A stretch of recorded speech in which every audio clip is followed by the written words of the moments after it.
Bijective function हम उसको बोलेंगे जो वन वन भी होगा एंड ऑन टू भी होगा, वो दोनों होगा उसको बाइजेक्टिव बोलेंगे। वन वन को हम इंजेक्टिव भी बोलते हैं एंड ऑन टू को हम सर्जेक्टिव बोलते हैं। तो आप ऐसे भी बोल सकते हो जो फंक्शन इंजेक्टिव एंड सर्जेक्टिव है उसको हम बाइजेक्टिव बोलेंगे। अब इसके एग्जांपल्स के लिए आप यहाँ पे देख सकते हो, कुछ एग्जांपल्स है, इनको हम चेक यहाँ पे कर लेते हैं।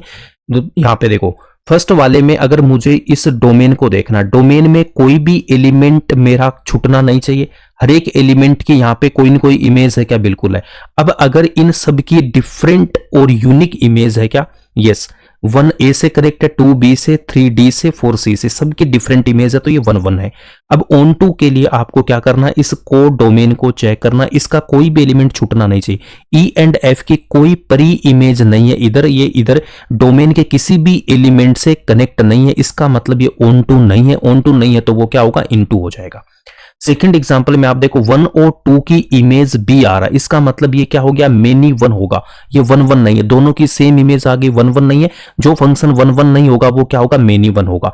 अब यहां से देखो, को डोमेन में ए ई एफ की कोई यहां पे प्री इमेज नहीं है, तो ये ऑन टू नहीं होगा, इनटू हो जाएगा। देखो, नॉट ऑन टू मतलब इनटू, नॉट 1 1 को हम बोलते हैं मेनी वन फंक्शन। अब थर्ड वाले एग्जांपल में तो 1 और 2 की इमेज है वो ए है, इसका मतलब ये 1 1 नहीं होगा, मेनी वन हो जाएगा। अब को डोमेन में ए बी सी यहां पे देखो किसी न किसी एलिमेंट से कनेक्ट है। अब देखो एक से ज्यादा एलिमेंट से भी ये कनेक्ट हो सकता है को डोमेन में, जब हम ऑन टू चेक करेंगे तो ये हमारा ऑन टू है। अब इसके बाद देखो फोर्थ वाले में 1 2 3 4 की डिफरेंट इमेज है, तो ये क्या है? 1 1 है। ए बी सी डी, ये यहाँ पे कोई भी एलिमेंट को डोमेन में मेरा छूट नहीं रहा, इसका मतलब क्या है?